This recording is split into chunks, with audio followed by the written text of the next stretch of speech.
Good morning everyone, आप सभी का स्वागत है आपके अपने यूट्यूब चैनल की कॉन्सेप्ट पर।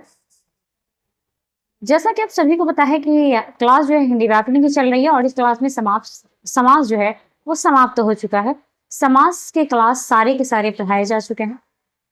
अगर अभी तक आप नहीं देखे हैं तो उन्हें जाएं और डिस्क्रिप्शन में जरूर देखें।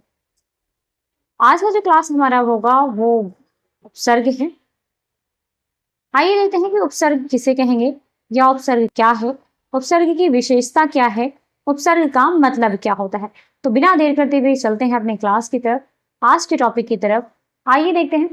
सवाल है हमारा कि उपसर्ग यानी उपसर्ग क्या है। तो उपसर्ग वह शब्दांश या अव्यय है। साफ बात हो रही है उपसर्ग की कि उपसर्ग जो है वह शब्दांश, उपसर्ग वह शब्दांश या अव्यय है। उपसर्ग वह शब्दांश या अव्यय है जो किसी शब्द के आरंभ में यानी शुरू में, जो किसी शब्द के आरंभ में यानी शुरू में जुड़कर उसके अर्थ में विशेषता ला दे या उसके अर्थ को बदल दे। साफ बात है। कहा जा रहा है कि उपसर्ग क्या है। तो उपसर्ग वह शब्द होगा या वह शब्दांश होगा जो किसी भी शब्द के प्रारंभ में यानी शुरू में आकर लग जाता है और लगने के बाद उसकी पूरी विशेषता या उस शब्द के अर्थ को ही बदल देता है। ये क्या कहलाएगा? तो ये कहलाएगा उपसर्ग। आइए कुछ उदाहरण देख लेते हैं उपसर्ग का। जैसे कि हमारे पास यहाँ दिया हुआ है परिसिद्ध। अब परिसिद्ध में क्या आ गया? परिसिद्ध में आ गया क्या? उपसर्ग परिसिद्ध का क्या हो जाएगा? पर, मतलब पर अलग और सिद्ध अलग। सिद्ध का मतलब हो जाएगा किसी भी चीज को सिद्ध करना, बताना, उसको विस्तृत करना। लेकिन उसके आगे जैसे ही प्रसिद्ध लग गया, इसका मीनिंग ही बदल जाएगा। इसका मतलब हो जाएगा प्रसिद्ध यानी फेमस। उसके बाद है अभिमान। इसमें जो प्रत्यय उपसर्ग हो जाएगा, इसका जो उपसर्ग होगा वो होगा क्या? अभि और मान। मतलब मान में अभी लग गया तो वो क्या बना दिया? अभिमान बना देता है। उसके बाद है विनाश। ये नाश अलग है और ये वी है, ये श है। विनाश, ये वी अलग है और नाश अलग है। तो वी क्या हो जाएगा? वी हो जाएगा उपसर्ग होगा विनाश का। उसके बाद यहाँ देखते हैं उपकार। इसमें क्या हो जाएगा? तो उप हो जाएगा। उप हो जाएगा, क्या होगा? उप। तो उप हो जाएगा विसर्ग। आइए आगे देखते हैं। कहा जा रहा है कि विसर्ग नहीं, उपसर्ग होगा। उप क्या हो जाएगा? उप जो है वो उपसर्ग हो जाएगा। अब यहाँ कहा जा रहा है कि उपसर्ग हमेशा शब्द के पहले आता है। यह आपको पहले लाइनों में भी बताया जा चुका है कि उपसर्ग जो है हमेशा वो क्या आएगा? तो शब्द के पहले आता है और शब्द के पहले कोई भी उपसर्ग लगने के बाद उस शब्द का पूरा या तो अर्थ बदल देता है या उस शब्द की विशेषता को ही बदल देता है। आइए आगे देखते हैं उपसर्ग की विशेषता क्या है। तो उपसर्ग की लगभग 3 विशेषताएं होती है। उपसर्ग की कितनी विशेषताएं होंगी? तो उपसर्ग की 3 गतियां या विशेषताएं होती है। उपसर्ग की 3 गतियां या विशेषताएं हैं। पहली विशेषता इसकी क्या है? तो पहली विशेषता हमारे पास है शब्द के अर्थ में नई विशेषता लाना, यानी शब्द के अर्थ में नया बदलाव लाना या शब्द के अर्थ में नई विशेषता लाना ही ये हमारा क्या है? तो उपसर्ग की पहली विशेषता या उपसर्ग की पहली गति कहलाती है। जैसे यहां कुछ उदाहरण दिया हुआ है। जैसे क्या है? जैसे पर प्लस बल। बल का मतलब आप जानते हैं शक्ति होता है और इसमें पर लग गया तो मतलब क्या हो जाएगा? परबल। क्या हो जाएगा?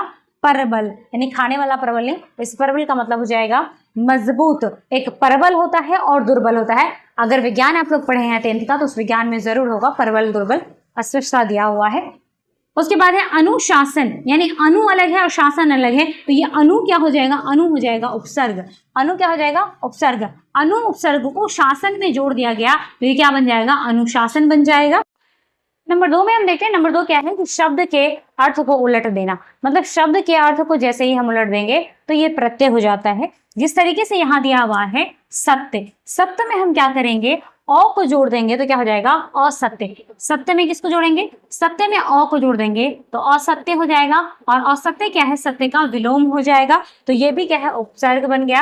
यानी इसमें अ क्या है? अ उपसर्ग है। यहाँ पर है उप प्लस यश, तो यहाँ क्या बन जाएगा? उपयश। और उपयश में कौन सा प्रत्यय उपसर्ग होगा? उपयश में उपसर्ग कौन होगा? तो उप हो जाएगा। उपयश में उपसर्ग कौन सा हो जाएगा, तो उप होगा। नंबर 3 कह रहा है कि शब्द के अर्थ में कोई खास परिवर्तन ना करके मूलार्थ के इर्द गिर्द अर्थ प्रदान करना, यानी उसके ही इर्द गिर्द जो शब्द दिया गया है उस शब्द के इर्द गिर्द ही अगर कोई अर्थ प्रदान हो जाती है, प्राप्त हो जाती है, तो उसमें भी हम क्या कहेंगे उसे, तो उसमें भी कुछ ना कुछ क्या होगा, उपसर्ग होगा। और वो उपसर्ग क्या हो सकता है, तो यहाँ दे रखा है जिस तरीके से शुद्ध में अगर हम वी लगा देंगे तो क्या हो जाएगा, विशुद्ध हो जाएगा।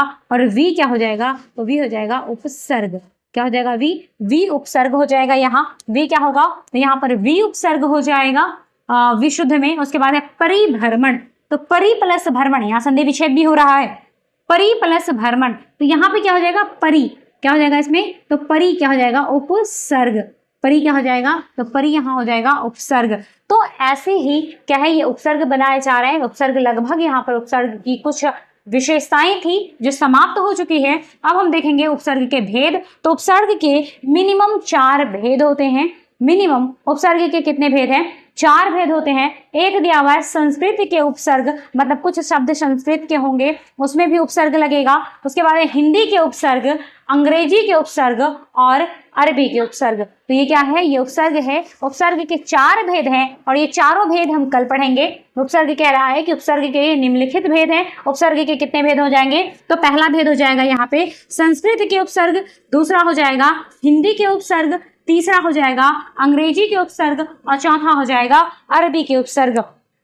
तो अगला जो ये चारों टॉपिक्स है, ये चारों टॉपिक्स हमारा कल समाप्त हो जाएगा।